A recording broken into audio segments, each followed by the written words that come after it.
श्री कृष्ण कन्हैया लाल की जय। श्री निजानंद स्वामी की जय।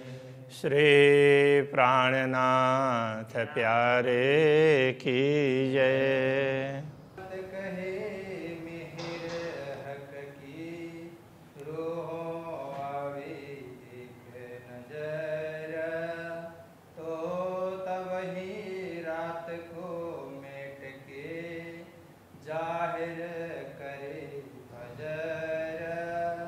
जाहिर करे फजर। श्री कृष्ण कन्हैया लाल की। तीसरे सागर की बात करते हैं तो ये ब्रह्मात्माओं का एकात्म भाव है। एक दिली कहने का तात्पर्य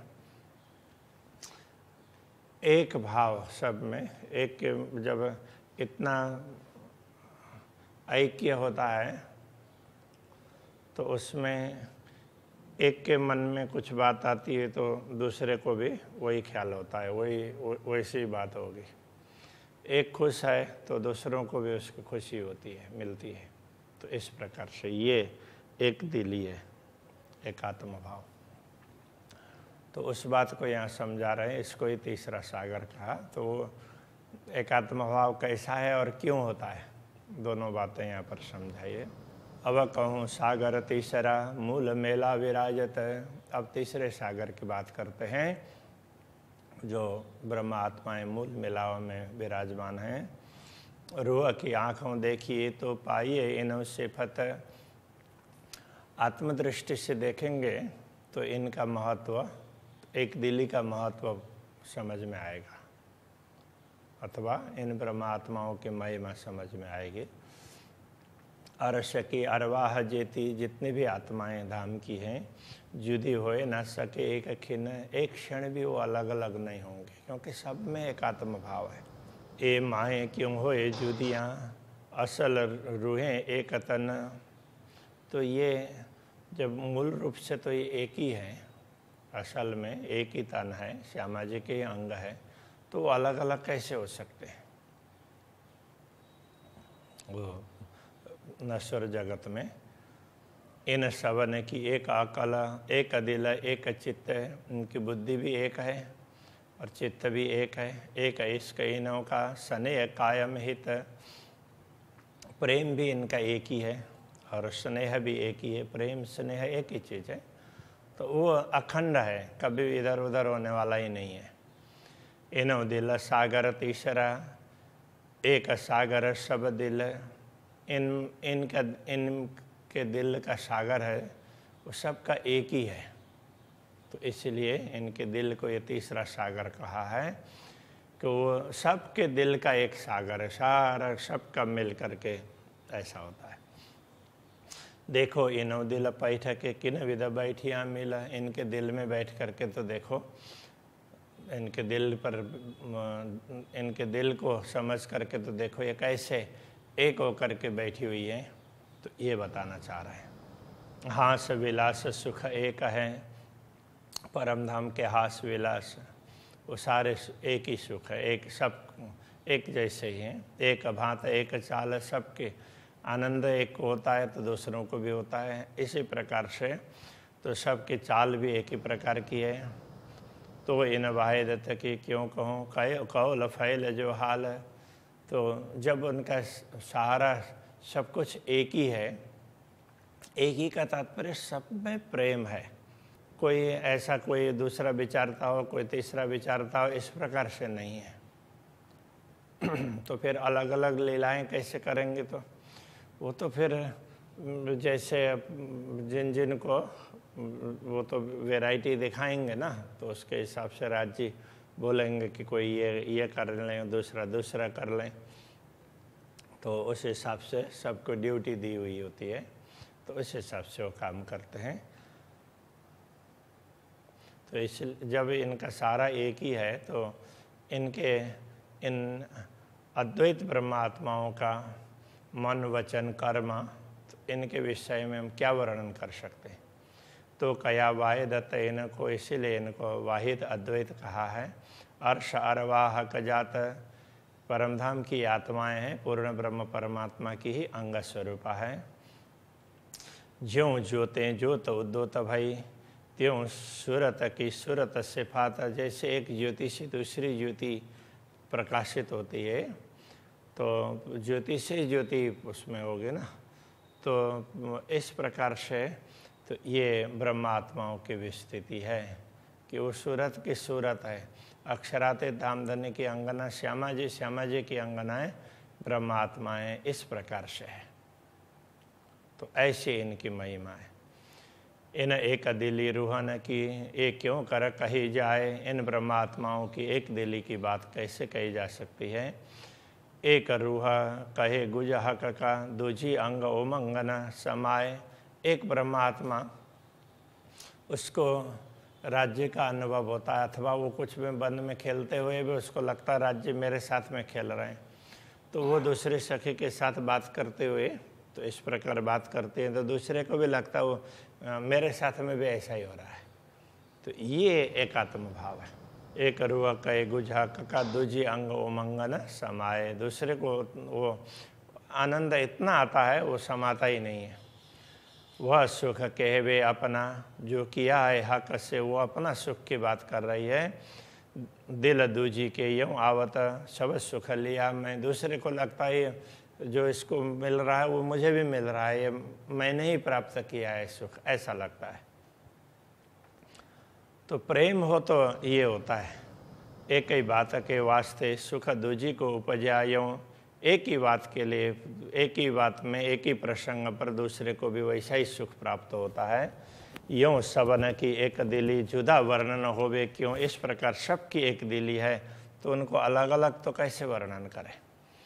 एक रूह बात करे हकसों, सुख दूजी को हो। एक ब्रह्मात्मा अक्षरातीत से बात करती है तो दूसरे को भी बात करने का भी सुख प्राप्त होता है, और धामधनी से बात सुन रहे हैं तो वही सुख उसको भी मिलता है। जब देखिए मुख बोलते तब सुख पावे दुए। जब बोलते हुए देखते हैं, जो बात कुछ बात करती हुई देखती है तो दूसरे को भी वैसा ही सुख प्राप्त होता है। अरस परस यूँ हकसों, आराम लेवे सबको। इस प्रकार दूसरे राज्य के साथ में अरस परस आराम का तात्पर्य, तो राज्य से कुछ बोला और राज्य ने कुछ उत्तर दिया, ऐसे राज्य को देखा तो राज्य ने भी देखा। इस प्रकार का ये सुख है, वो सब किसी को ऐसा प्राप्त होता है। अति सुख पावे बड़ी रूह, बड़ी रूह को बहुत सुख प्राप्त होते हैं। ये तीन के अंग सब सोए, तो ये सब उनके अंग स्वरूपा है ब्रह्मात्मा। इसलिए श्यामा जी को जो सुख मिलता है सबको वही सुख मिलता है। जो सुख पावत बड़ी रूह, सब तीन के सुख सनुकूल। जो आनंद श्यामा जी को प्राप्त होता है तो सबको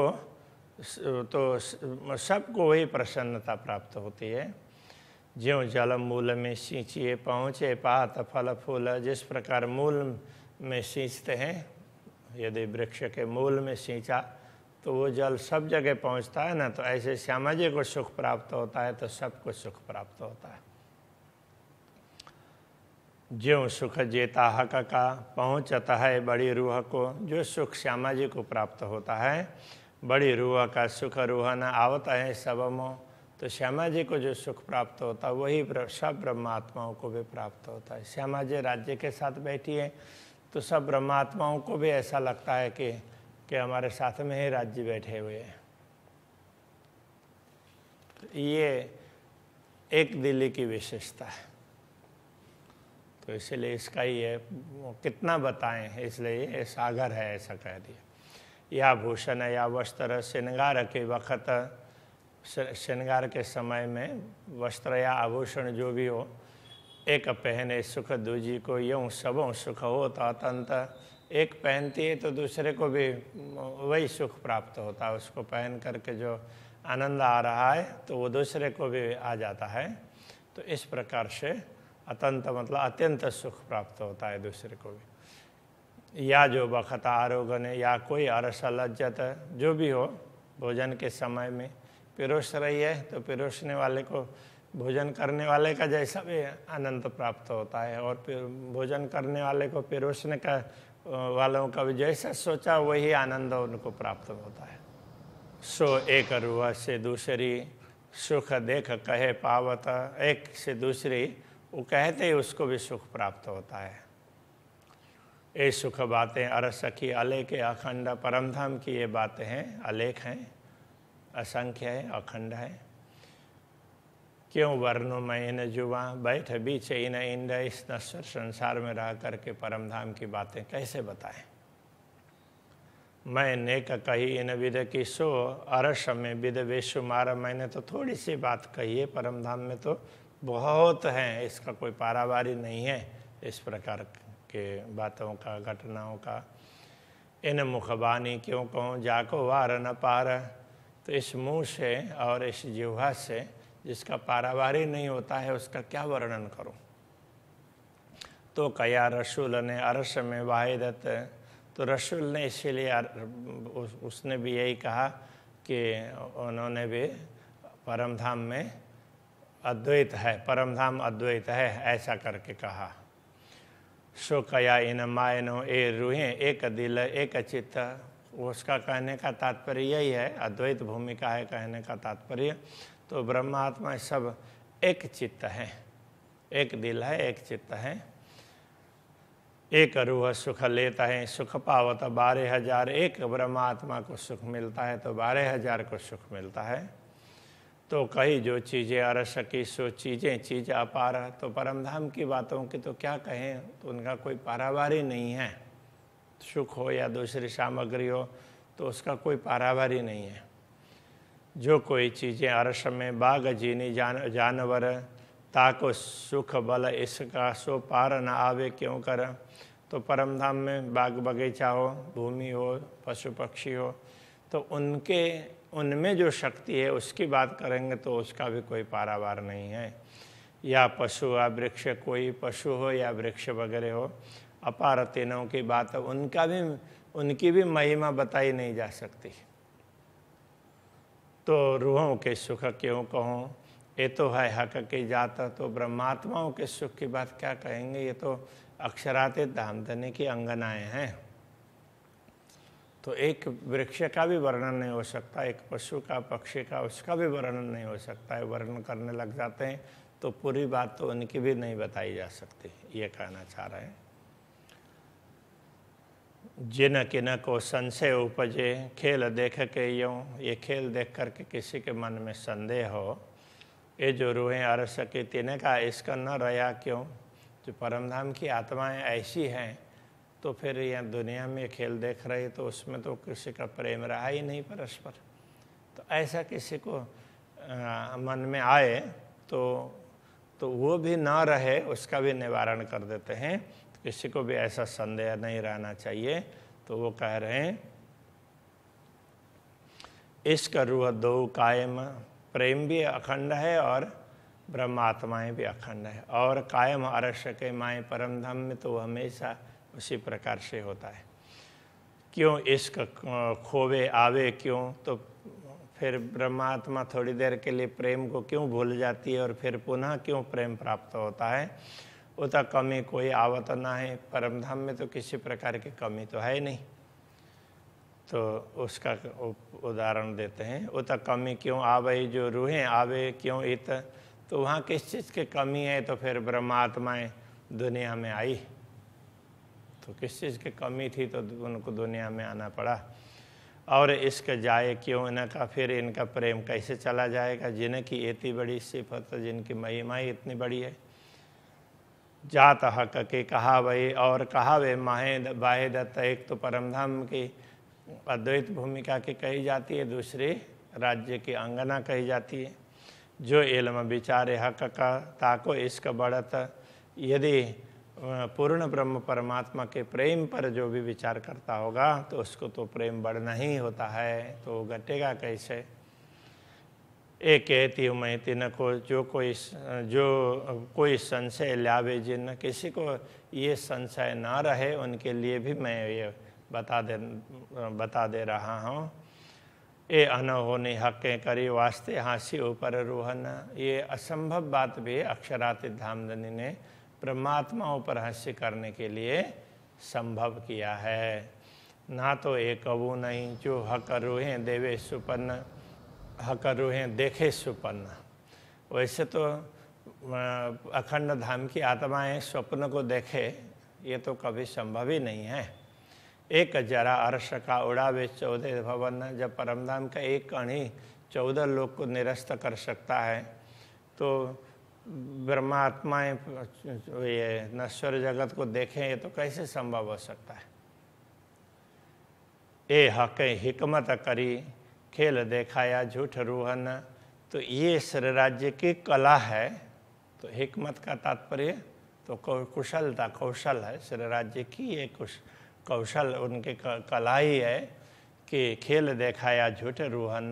तो अपने आत्माओं को उन्होंने झूठा खेल दिखा दिया। वो क्षण मात्र के लिए ये कहना चाह रहे हैं, पट दे झूठ दिखाइया, एक पर्दा डाल करके झूठ दिखा दिया।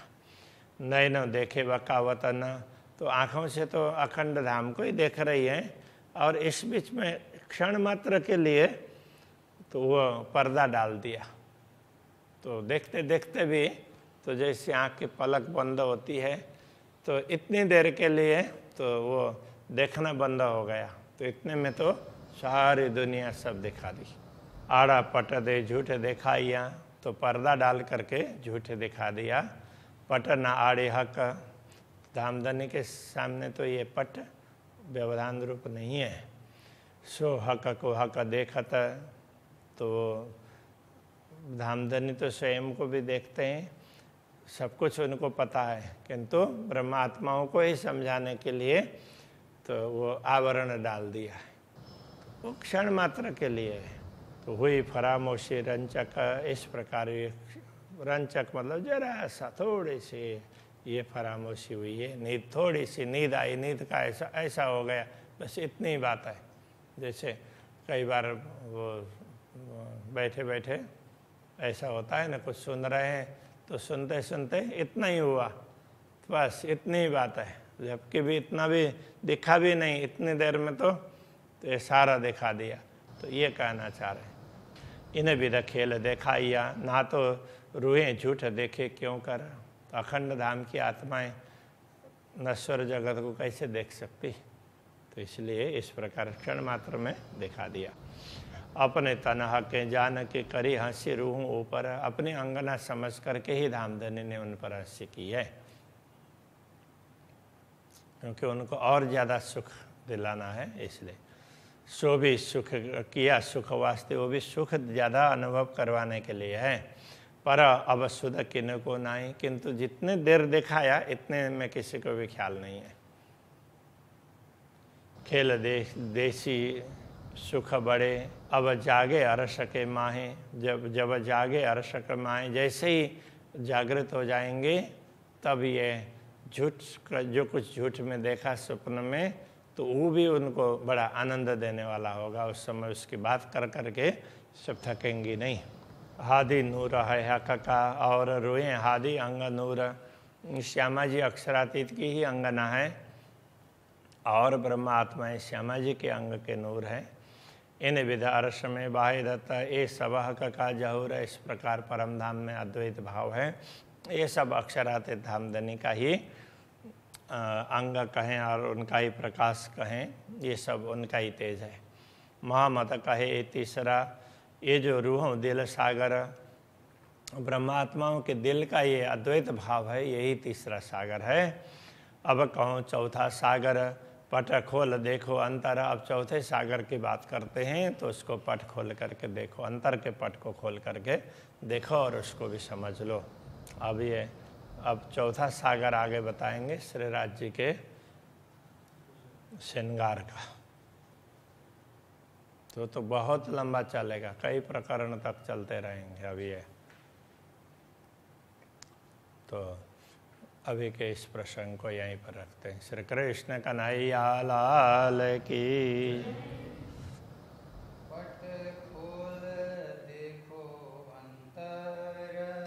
पट खोल देखो अंतर,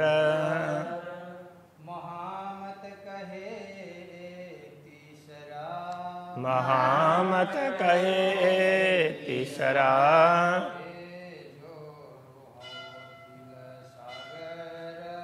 ए जो रूहां दिल सागर,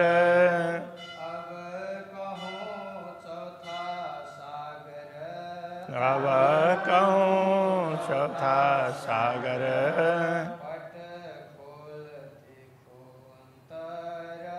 पट खोल देखो अंतर,